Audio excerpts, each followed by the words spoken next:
Bonjour à tous, bienvenue dans cette vidéo dans laquelle nous accueillons Marc Raffard qui est directeur des ventes chez GraniteShare et nous allons parler des ETF. Donc, nous allons parler des ETF synthétiques et des ETF physiques. Nous allons définir ce que sont chacune de ces deux catégories et leurs avantages et inconvénients. Salut Marc, bienvenue à toi. Bonjour Viken, un grand merci de m'accueillir dans cette vidéo sur ta chaîne YouTube. Effectivement, on va détailler, décortiquer, si vous voulez, deux grandes catégories d'ETF qu'on va voir donc, dans cette vidéo. Donc, les ETF à réplication physique et les ETF à réplication synthétique. On va voir quels sont les avantages et les inconvénients de chacun d'entre eux.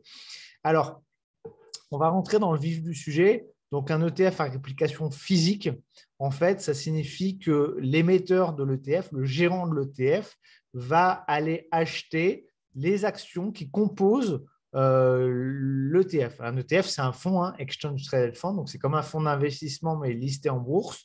Et ce fonds d'investissement va aller acheter chacune des actions qui composent l'indice ou le thème qui va être traqué par ce fonds.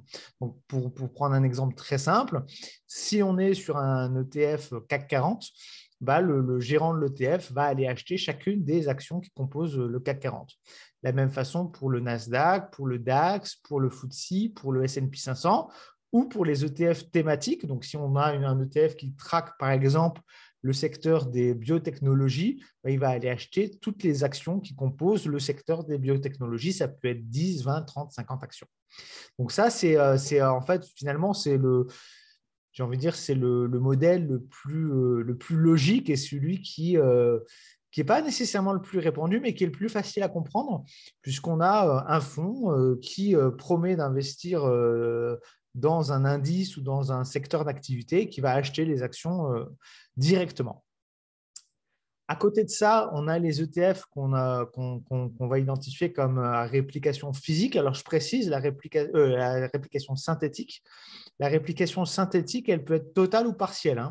Donc, il y a des ETF qui vont être totalement synthétiques, c'est-à-dire qu'ils ne vont pas du tout détenir les actions du CAC 40 ou du S&P 500 ou de l'indice qui compose ce que l'ETF est censé traquer, répliquer.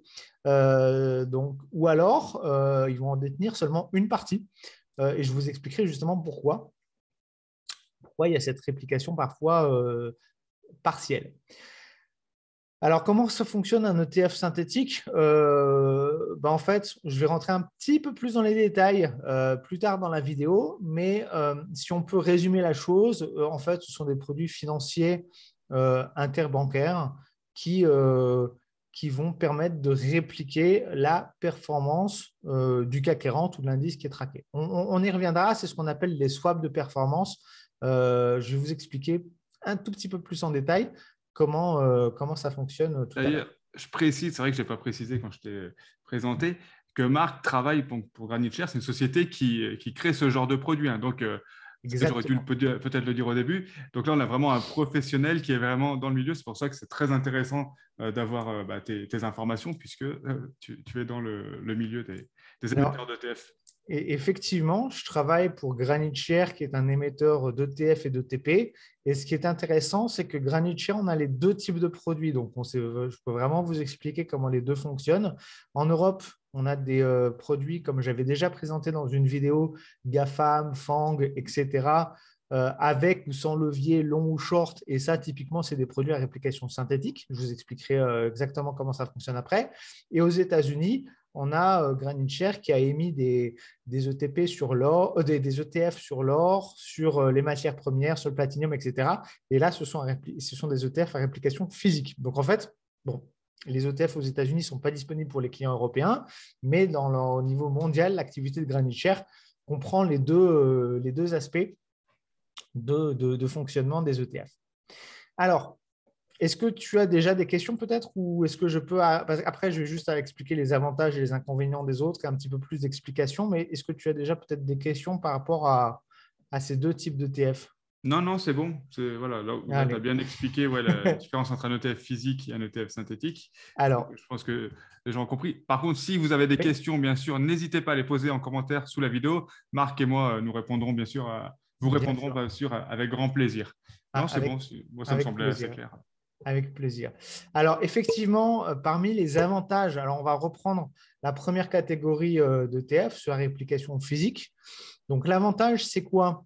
L'avantage, bon, déjà, c'est psychologiquement pour ceux qui veulent investir en ayant un impact peut-être plus direct sur le marché. Par exemple, en ce moment, qui sont très à la mode, c'est ce qu'on appelle les investissements ESG ou ISR, investissement socialement responsable.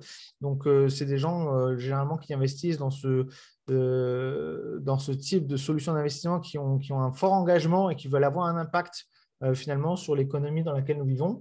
Donc, ça peut avoir du sens de se dire, moi, je veux investir directement dans les actions. Donc, il y a déjà cet aspect, on va dire,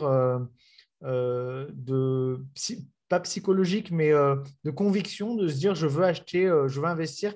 Alors, je ne vais pas acheter directement les titres parce que je veux me diversifier, donc je vais acheter un ETF, mais je veux quand même que cet ETF soit investi en direct. Donc, ça peut déjà, sur la base de la conviction, on peut se diriger plus vers des ETF physiques que synthétiques, juste pour ce point-là. Après, il y a aussi la sécurité quelque part, parce que si on a un émetteur effectivement qui achète les titres, derrière, il y a un actif tangible qui soutient en fait la valeur de l'ETF. Et ensuite, la dernière chose, c'est que certains, mais pas tous, des ETF qui sont à réplication physique vont pouvoir redistribuer les dividendes qu'ils perçoivent. Donc, en fait, ils vont percevoir les dividendes des actions qu'ils possèdent et ils vont redistribuer, pas forcément pas forcément à la même fréquence que ce qu'ils vont recevoir les dividendes, mais ça peut être sur une base annuelle, sur une base semestrielle, ils vont reverser en fait des dividendes. Donc ça peut être aussi pour ceux qui ont envie de recevoir des dividendes, il va falloir s'orienter vers un ETF à réplication physique qui verse des dividendes. Je précise, tous les ETF à réplication physique ne reversent pas de dividendes, certains les réinvestissent. Tout à fait. Ça, c'est pour les avantages. Pour les inconvénients, en général, en règle générale, ce n'est pas toujours le cas, parce que si on va voir les gros émetteurs comme Amundi, Lyxor, iShares, Vanguard, etc., ils tirent vraiment les prix vers le bas. Mais en général, un ETF à réplication physique, en termes de frais, sera généralement un peu plus élevé que ceux à réplication synthétique. D'ailleurs, si on a créé à un moment donné les ETF à réplication synthétique, c'est justement pour tirer les prix vers le bas. Pourquoi tirer les prix vers le bas? Parce qu'un gérant qui va devoir acheter, vendre des actions, rééquilibrer son portefeuille et ce qu'on appelle faire du rebalancement, que ce soit hebdomadaire, mensuel, trimestriel, ça va générer des coûts. Pourquoi? Parce que même si ce sont des investisseurs institutionnels qui obtiennent des tarifs de bourse bien meilleur que ce qu'un particulier pourrait obtenir parce qu'il passe des beaucoup plus gros volumes, il y a quand même un coût. Donc, en fait, à chaque fois qu'ils vont acheter et vendre des actions, comme nous, ils vont payer des commissions de courtage. Donc, ça implique quelque part des coûts plus importants qui seront théoriquement répliqués sur les frais de gestion de l'ETF. Donc, ça, c'est la première chose. La deuxième chose, c'est ce qu'on appelle le tracking error. Donc, la différence entre, en fait, le tracking error, c'est la différence entre le CAC 40, donc si on prend l'indice CAC 40, son évolution, et l'évolution de l'ETF.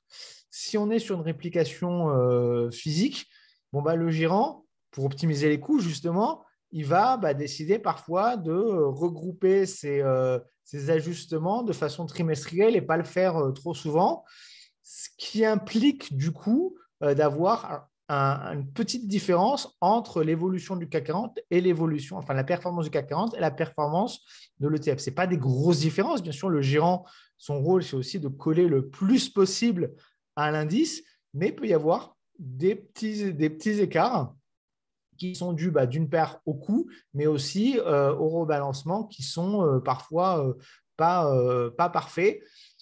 Il faut savoir que pour les ETF, par exemple S&P 500, les gérants ne vont pas acheter les 500 actions du S&P 500. Ils vont par exemple acheter les 50 plus importantes ou représentatives du S&P 500.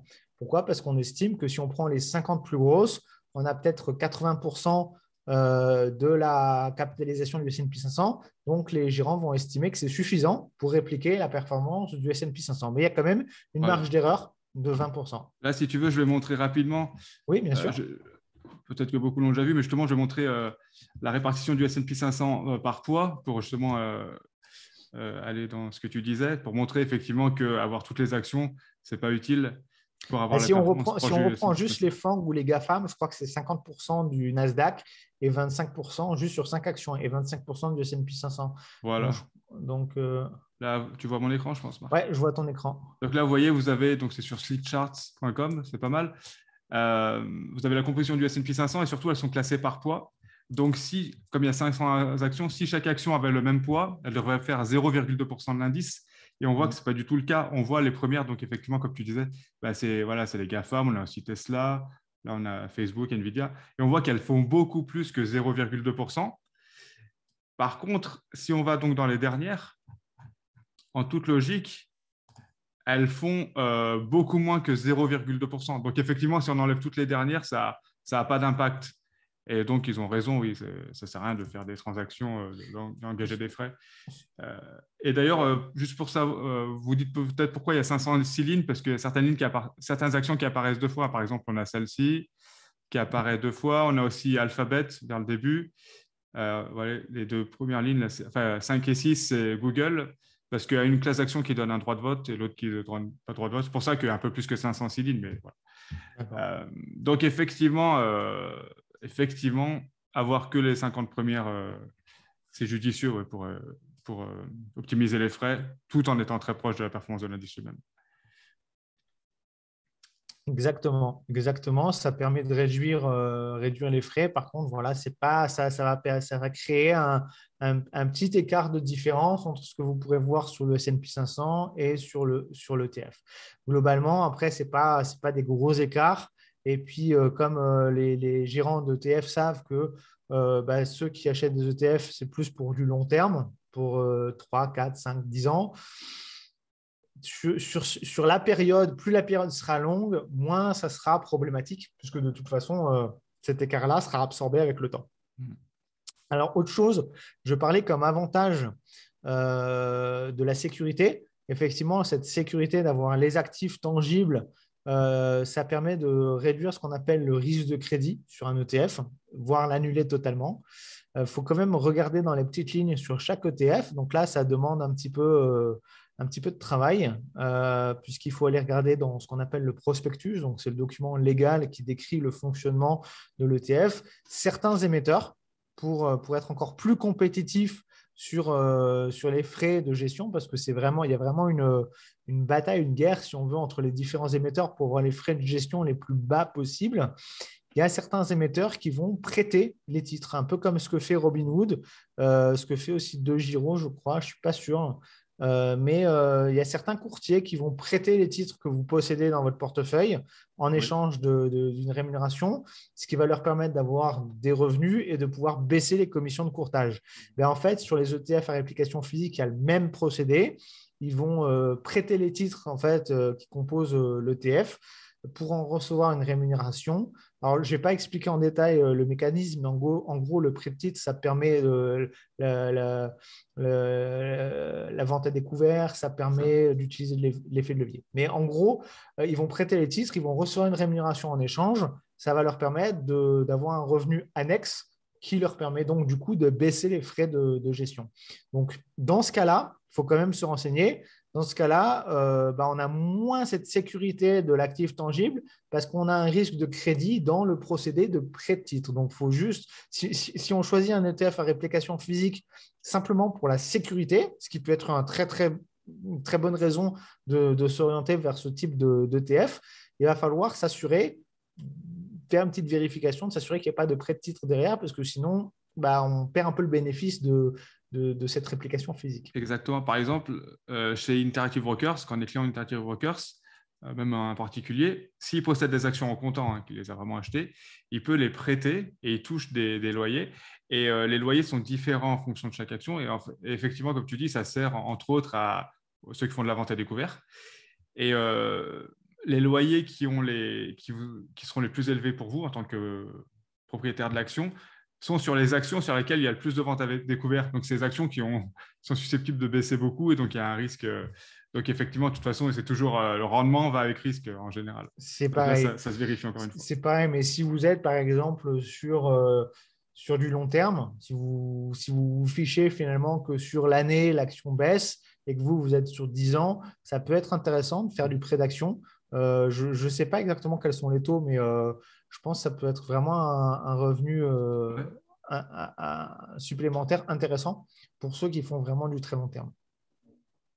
On va passer sur la réplication synthétique, donc qu'elle soit totale ou partielle. Ouais. Alors, oui, Peut-être je voulais ajouter une petite chose. bien sûr. Sur les ETF physiques, alors là, ça concerne que les Français. C'est vrai que c'est un inconvénient, mais qui est vraiment spécifique que aux Français. C'est vrai que ça ne concerne pas tout le monde. C'est que les ETF physiques, il y en a beaucoup qui ne sont pas éligibles au PEA. Par exemple, prenez un ETF S&P 500 physique. En général, il ne sera pas éligible au PEA puisqu'il possède des actions américaines. Enfin, il achète, du coup, comme tu as dit justement, il achète réellement les actions américaines et les actions américaines elles-mêmes ne sont pas éligibles au PEA. Du coup, l'ETF qui a quasiment que ça dans son panel, dans son panier, ne peut pas être éligible au PEA.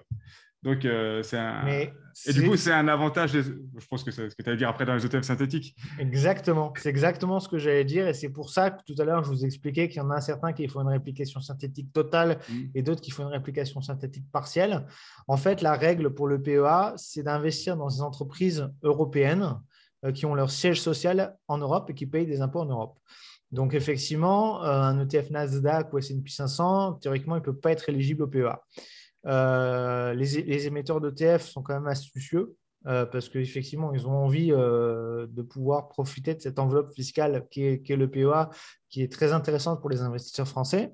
Donc, en fait, c'est pour ça qu'ils ont créé des ETF à réplication synthétique partielle. Donc, en fait, tout ce qui est en dehors de l'Europe, ils vont l'utiliser en réplication synthétique. Donc, ils ne vont pas acheter les titres qui sont en dehors de l'Europe. Et tous les titres qui sont intra-européens, ils vont les acheter en physique. Et en fait, la règle, je crois, si je ne dis pas de bêtises, pour le PEA, c'est qu'il faut que 75% des actifs qui composent le fonds soient en Europe. Donc, il y a cette marge d'erreur de 25%. Donc, en jouant sur cette marge d'erreur, plus en jouant sur la réplication synthétique et la réplication physique, ils arrivent à rendre des ETF exposition asiatique, américaine ou autre, qui ne devraient pas être éligibles, ils arrivent à les rendre éligibles au PA par ce procédé. Donc, effectivement, ça, c'est un gros avantage des ETF à réplication synthétique partielle.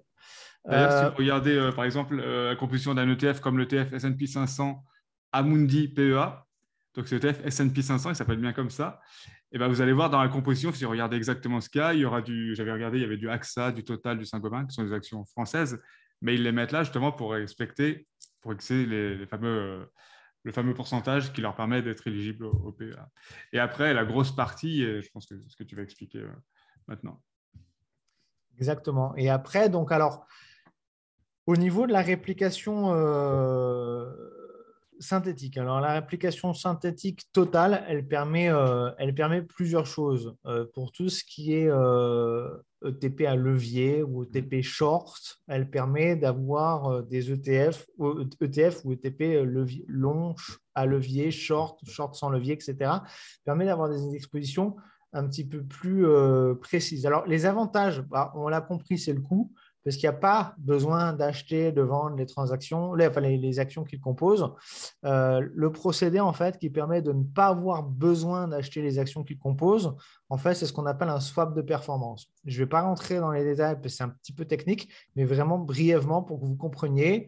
Si vous allez voir une banque comme Natixis, donc c'est le swap provider de GraniteShare, Natixis. Si vous allez voir une banque comme Natixis, ils ont une multitude d'activités de marché et ils ont une exposition latente. Une banque comme Natixis ou d'autres banques n'est pas à la recherche d'exposition. Eux, ce qu'ils veulent, c'est gérer des flux de transactions et prendre des commissions. En gros, les banques, c'est des méga brokers, si on veut. Des méga brokers institutionnels. Donc, eux, comme un courtier qui est là pour faire des achats et des ventes, la banque, elle n'est pas là pour avoir une exposition sur le marché. Donc, les banques sont à la recherche de moyens pour neutraliser leur exposition. Donc, quand vous avez une entreprise comme GraniteShare qui, elle, cherche de l'exposition pour pouvoir répliquer la performance qu'ils vont délivrer sur leurs produits, ben en fait, vous avez deux intervenants qui finalement trouvent un intérêt commun. Donc, par exemple, si je prends le TP GAFAM, donc, bon, bah, par exemple, Natixis a une exposition déjà existante sur les GAFAM. Ils n'ont pas envie de garder cette exposition. Le GraniteShare, eux, ils ont un besoin pour cette exposition sur les GAFAM. Donc, on va faire ce qu'on appelle un swap de performance. C'est un peu comme un CFD, si vous voulez, pour ceux qui connaissent les CFD, mais au niveau institutionnel. En gros, il va y avoir la banque qui va dire « Ok, moi, si je fais des gains ou des pertes sur les GAFAM, c'est toi qui vas supporter ces gains et ces pertes. Moi, je neutralise mon risque. Toi, tu gagnes mon exposition. » C'est ce qu'on appelle un swap de performance. Donc, ça, c'est ce qui permet en fait de s'abstenir d'avoir besoin d'acheter les actions en direct. Au final, les actions, elles sont détenues quelque part. Hein. Un synthétique, ça ne veut pas dire que c'est virtuel. Au contraire, synthétique, ça veut dire que c'est un produit structuré qui permet de générer la performance. Mais en bout de chaîne, il y a bien quelqu'un qui détient les actions. Mais ce n'est pas en direct. Voilà, ce n'est pas l'émetteur d'ETF à qui vous achetez votre ETF qui va posséder des actions. Voilà. Mais lui-même, il va avoir une contrepartie. Exactement. Et la banque, et c'est elle qui va. Mais effectivement, l'achat de votre ETF, il est quand même lié à des actions qui sont vraiment achetées quelque part. Exactement. Qui existent réellement. Ce n'est pas que du vent. Exactement. Donc, du coup ça permet de réduire les coûts puisqu'on n'a pas de transactions effectuées. Les actions, elles sont déjà achetées. Elles sont déjà achetées par quelqu'un d'autre, mais elles sont déjà achetées. Et le swap de performance, il n'y a pas de coût. Hein. C'est juste un accord entre la banque et l'émetteur de l'ETF. Donc, il y a moins de coûts. Il y a moins de tracking error parce qu'il n'y a pas besoin d'acheter, de vendre les actions. Elles sont déjà là. Elles sont déjà dans un portefeuille. Il n'y a pas besoin de les acheter, de les vendre. Donc, il n'y a pas de commission de courtage, de spread, etc. Elles sont déjà là. Par contre, du coup, il y a ce qu'on appelle un risque de crédit puisque si Natixis fait faillite, elle ne pourra pas honorer son engagement par rapport au swap de performance. Donc, il y aura des pertes qui seront générées. C'est-à-dire que si l'ETF a fait plus 15% et que Natixis fait faillite, on n'a pas les plus 15%. Oui. Ça, c'est ce qu'on appelle le risque de crédit. Dans la pratique, j'ai vu que le swap, alors je ne sais pas, de ce que j'ai lu, hein, moi, toi, tu es dans le milieu, tu pourras plus nous dire. D'après ce que j'ai lu, il y a des sociétés qui font les swaps tous les jours. Alors, un swap quotidien, c'est-à-dire qu'il y a peu de risques. D'une part, il y a le swap qui s'accumule. D'une part, il y a le swap quotidien. Après, en général, les émetteurs d'ETF, ils choisissent des contreparties de swap qui sont quand même relativement solides, Natixis, BNP ou autres. Après, il faut quand même regarder, parce que moi, j'ai déjà vu des émetteurs dont la contrepartie de swap, c'est une société inconnue aux Bermudes. Donc là, attention, là, du coup, il y a un gros risque de crédit parce que cette société, on ne sait pas si elle peut disparaître du jour au lendemain ou autre. Et il y a un autre truc aussi qui vient un petit peu contrer ce risque de crédit, c'est ce que fait justement GraniteShare et c'est ce que font les émetteurs, on va dire, les plus sérieux, c'est qu'ils vont compenser le risque de crédit avec du collatéral. C'est-à-dire que Natixis, pour chaque swap de performance émis, donc on va dire pour chaque millier d'euros en swap de performance, ils vont envoyer dans une autre banque, donc Bank of New York Mellon, ils vont envoyer un collatéral pour garantir la contrepartie du swap. Donc ça, c'est intéressant aussi parce que ce collatéral, il va servir à quoi? Il va servir si jamais Natixis faisait faillite. Natixis ne pourrait pas honorer donc, la performance. Donc, par exemple, pour reprendre l'exemple que j'avais donné tout à l'heure, les plus 15%. Par contre, il y aura un collatéral qui sera récupéré en cas de liquidation qui permettra de payer, alors peut-être pas les plus 15%, mais au moins de payer la somme que vous avez investie dans l'ETP. Pour pas que vous ayez investi 1 000 euros, vous n'aurez peut-être pas 1 150 puisque vous n'aurez peut-être pas la performance, mais vous n'aurez pas zéro. Le collatéral sera liquidé et vous récupérerez quelque chose, c'est une garantie supplémentaire. Et ce collatéral, ce qui est assez intéressant, c'est que ce n'est pas nécessairement… Alors, si on prend un ETP GAFAM, le collatéral, ce n'est pas forcément du GAFAM. Ça peut être des bons du Trésor, américain, ça peut être du S&P 500, ça peut être, il y a la liste, hein, si vous voulez aller voir, vous allez sur le site de GraniteShare, vous avez à un moment donné un onglet collatéral. Vous pouvez télécharger le tableau Excel avec tout le collatéral. Le collatéral est mis à jour régulièrement, ce n'est pas toujours le même. Et vous pouvez voir quel est le collatéral qui est déposé auprès de Bank of New York en garantie pour le swap de performance. Et ça, c'est intéressant parce que du coup, si vous avez un ETP synthétique avec un collatéral, d'une part, vous avez une garantie qui se rapproche presque de la réplication physique.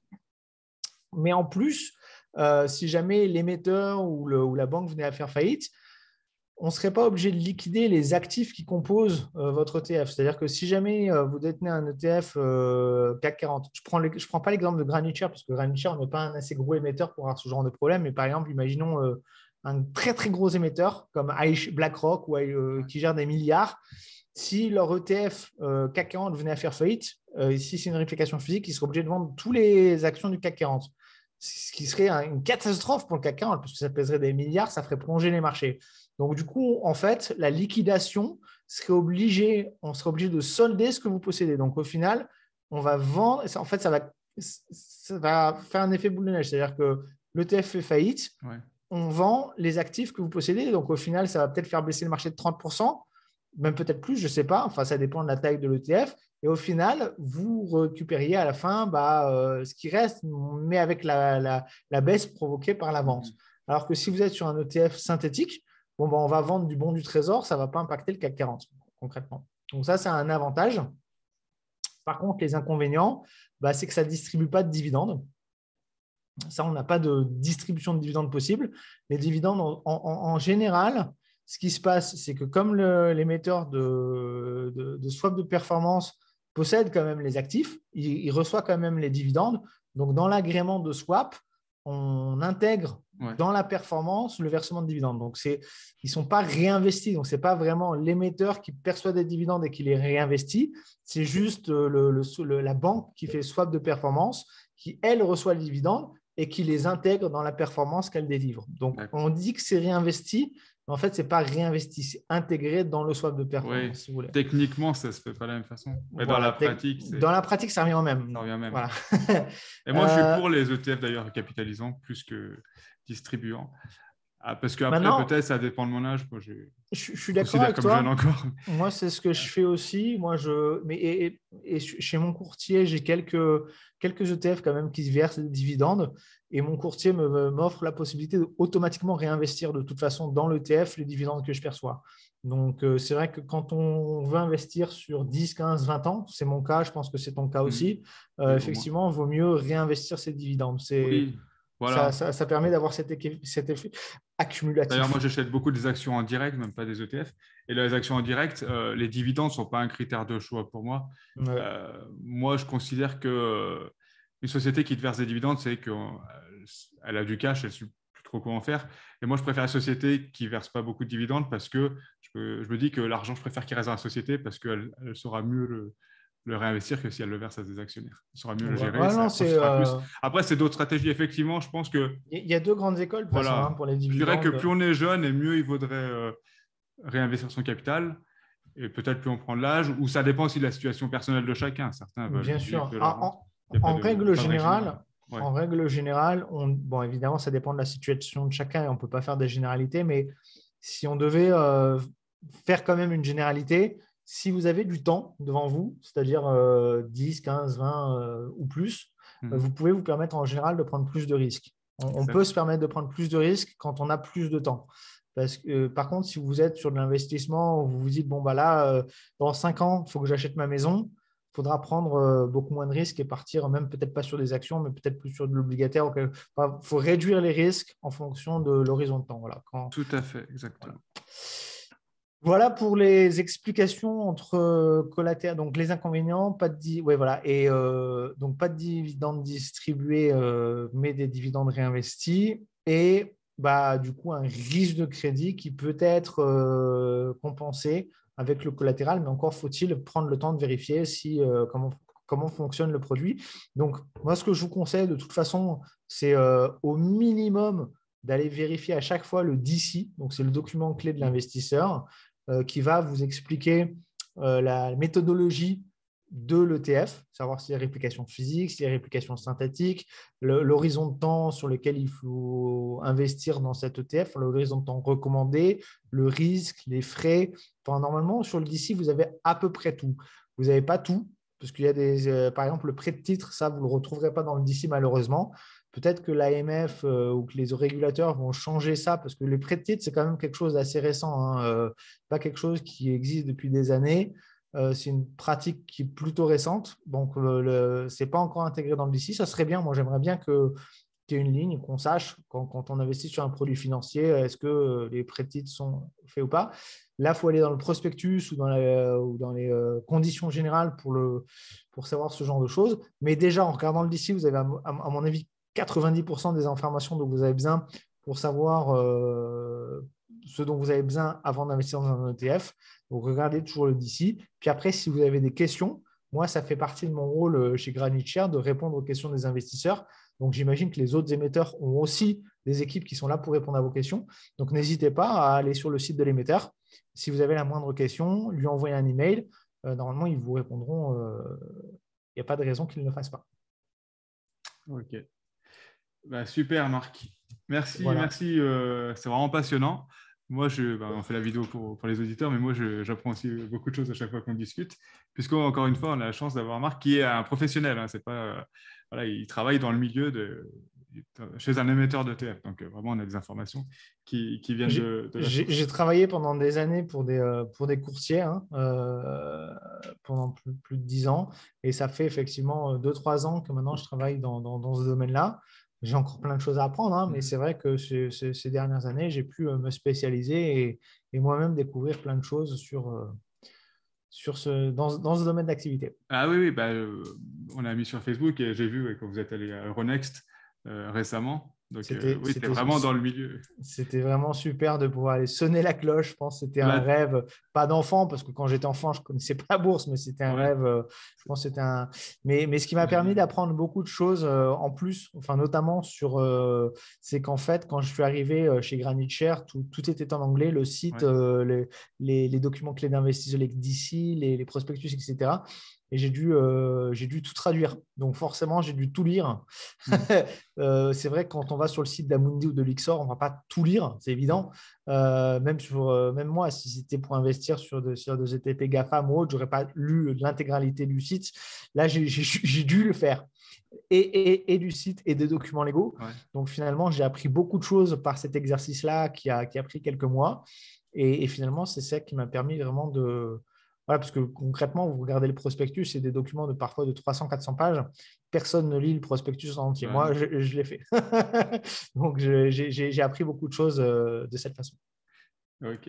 Et d'ailleurs, est-ce que tu veux nous parler un peu des nouveautés, ce qui est arrivé récemment chez Granite Share ou ce que vous prévoyez de faire? Alors, comme tu l'as dit, au mois de septembre, on est allé lister l'ensemble de nos produits. Enfin, non, pas l'ensemble, parce qu'on a des ETP sur les actions américaines, des ETP sur les actions britanniques et des ETP stock basket comme GAFAM, FANG, FATANG, que j'étais venu présenter dans une de tes vidéos. Donc, on a listé tout ce qui est ETP américain sur Euronext, ETP GAFAM.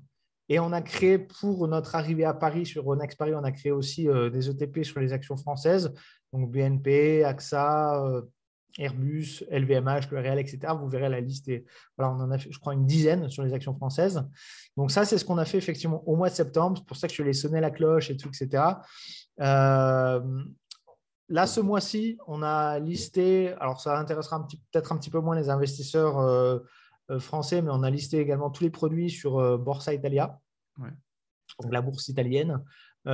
Pour l'occasion, on a créé quelques ETP sur des valeurs italiennes qui n'ont pas encore été listées, qui devraient être listées probablement en décembre ou en janvier, donc quelques valeurs italiennes. Et normalement, début d'année prochaine, donc je ne vais pas vous donner une date précise, mais je pense qu'on peut partir sur le premier trimestre 2022, on va créer des produits thématiques. Donc thématiques qui vont, par exemple, je vous donne des exemples, hein, je n'ai pas encore la liste définitive, mais qui vont traquer sans levier un peu à l'image de ce qu'on a fait avec les GAFAM et les FATANG, qui vont traquer des secteurs d'activité comme les robotiques, la biotech, Les voitures électriques, peut-être. voitures électriques. Ouais. J'ai vu aussi des pharma, des choses sur la décarbonisation aussi. Donc, voilà, des secteurs bien. Ouais. En fait, on va avoir deux catégories. On va avoir des ETP sectoriels, donc, qui vont traquer des industries, et des ETP thématiques. Donc, la différence est fine, mais sectoriel, ça va traquer vraiment des industries. Thématiques, ça va, par exemple, on pourrait, par exemple, imaginer un ETP Covid, par exemple. Ah Voilà, oui, ça, ce n'est pas un d'accord. secteur d'activité, mais c'est un thème. Ouais. Ou décarbonisation, ou ESG, investissement socialement responsable. Ce n'est pas des secteurs d'activité, mais c'est des thèmes. Et on va avoir les deux, donc des sectoriels et des thématiques. Voilà, ça, c'est Ouais, en cours de création. oui, ça c'est bien pour les personnes qui croient en une idée. Ou par exemple, quelqu'un qui croit, oui, je dis la voiture électrique, c'est un Métaverse, exemple. Voilà, ou le métaverse. métaverse, par Mais exemple, ce qui. n'est pas vraiment encore un secteur d'activité, Ouais. mais c'est un thème. Voilà. Voilà, l'idée, c'est que vous croyez justement à une idée qui est prometteuse, mais vous ne savez pas sur quelle entreprise investir, ou le secteur est très jeune, donc vous dites que ce serait risqué de mettre tous vos œufs dans le même panier d'une entreprise de ce secteur, donc vous voulez investir dans le secteur de façon plus large. Donc là, je pense que c'est très Exactement. judicieux dans ce cas de figure-là d'investir dans un ETP, comme ce que vous avez proposé. Ça sera sur quel marché? La Bourse de Londres? Tu ne sais Bourse pas de encore? Londres et très certainement Euronext aussi. Euronext? Hein. Oui, vu que vous êtes présent. Euronext, mais j'ai envie de vous retrouver. De toute façon, dans la Ah, description de voilà, la là, vidéo, je attendez. vous mettrai le lien de GraniteShare. Vous aurez tous les produits actuels. Je mettrai ton email aussi, Marc, si tu veux bien. Comme ça, si Voilà. vous avez des questions précises, vous pourrez contacter Marc. Et vous avez On a, encore la description. par exemple, une idée de thème, ça peut être les nanotechnologies. Ouais. Les nanotechnologies, c'est vraiment une thématique. Ce n'est pas un secteur d'activité, c'est un thème. Et un secteur d'activité, ça peut être l'index pétrole, donc tous les gros groupes pétroliers. Voilà. Je vous donne deux exemples qui m'ont été donnés par un collègue. Donc, il y a très certainement de fortes chances que ce soit des thèmes un thème et un secteur qu'on liste. Voilà. Je n'ai pas la liste finale, mais nanotechnologie, c'est un truc a priori qu'on a sur le feu. D'accord, ok. Ça Voilà. marche. Bon, bah, merci Marc pour toutes ces informations. C'était vraiment passionnant. J'ai vraiment aimé tout ce que tu nous as partagé. J'espère que vous aussi. Donc, encore une fois, dans la description, je vous mets le lien de GraniteShare. Vous verrez tous leurs produits actuels. Et bien sûr, la page sera actualisée. Encore ces nouveaux produits dont tu parlais. Ouais, avec un site en français. Parce que du C'est en coup, français. je crois que la dernière vidéo qu'on avait fait, le site n'était pas encore fini Non, en français. c'était en anglais à Ouais, l'époque. là, on Ouais, a le site en français. Hein. c'était en début 2021, je crois. Je vous mets l'email de Marc aussi. Et surtout, vous avez les commentaires sous la vidéo. Donc, n'hésitez pas à poser vos questions complémentaires, vos remarques. Voilà, Et concernant cette vidéo. je viendrai y répondre avec plaisir. OK. Super. Bah, Un merci Marc d'avoir passé du merci, temps avec nous. un grand merci Viken, un grand merci à vous tous d'avoir regardé cette vidéo et peut-être à très bientôt pour un autre sujet sur les ETF. À bientôt.